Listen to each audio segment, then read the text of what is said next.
கன்னிகளின் ரகசியங்கள் புராணமா உண்மையா வாங்க பார்க்கலாம்.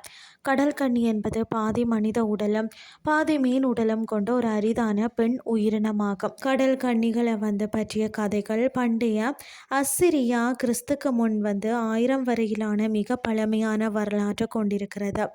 நாட்டுப்புற கதைகளில் சொல்லப்பட்டிருக்கும் கடல் கன்னிகள் பார்த்தீங்கன்னா பார்ப்பதற்கு மிகவும் அழகாக இருப்பார்களாம். இந்த உயிரினத்தில் ஆண்களும் உண்டா. அவற்றை மெர்மேன் என்று கூறுவார்களாம். மெர்மன் கடல் கன்னிகளை போல அழகாக இல்லாமல் பார்க்கிறதற்கு அசுரர்கள் போல இருப்பார்களாம். கடற்கன்னிகள் பற்றிய கதைகள் உலகம் முழுவதும் உள்ள பல்வேறு கலாச்சாரங்களில் காணப்படுகிறது.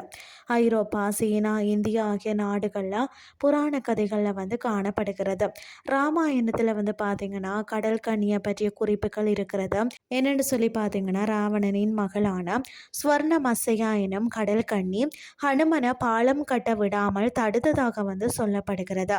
மற்றது கொலம்பஸ் தன்னுடைய கடல் பயணத்தின் போது கடல் கன்னிகளை பார்த்ததாக கூறியிருக்கிறார். ஆனால் அவர் பார்த்தது பார்த்தீங்கன்னா மனோரீஸ் எனும் பாலூட்டி உயிரினமாக இருக்கும் என்று ஆராய்ச்சியாளர்கள் நம்பப்படுகிறது.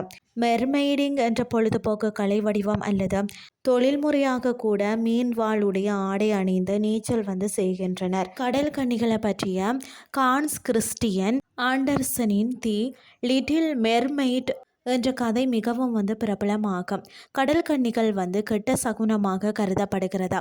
இதை பெரும்பாலும் பார்க்கும்போது புயல், சுனாமி போன்ற கெட்ட விஷயங்கள் நடக்கும் என்பது நம்பிக்கையாக இருக்கிறதா.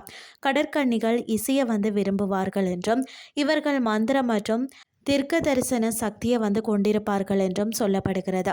கடற்கனியை பார்ப்பதை பார்த்தீங்கன்னா சிலர் நல்ல சகுனமாகவும் சிலர் கெட்ட சகுனமாகவும் கருதுகிறார்கள். அறிவியல் ரீதியாக கடல் கன்னிகள் உண்மையிலேயே இருப்பதாக இதுவரை எந்த நிரூபிக்கப்பட்ட ஆதாரமும் இல்லை. கடல் கன்னிகள் என்பவை கற்பனையில் மட்டுமே இருக்கும் ஒரு அழகான மற்றது மர்மமான உயிரினமாகும். இன்றைய கிறிஸ்டி உங்களுக்கும் பிரயோசனமாக அமைஞ்சிருக்கும்னு சொல்லி நானும் நம்புகிறேன். இதே மாதிரி மற்றொரு கிறிஸ்டியின் வேலை உங்களை சந்திக்கிறேன். நன்றி.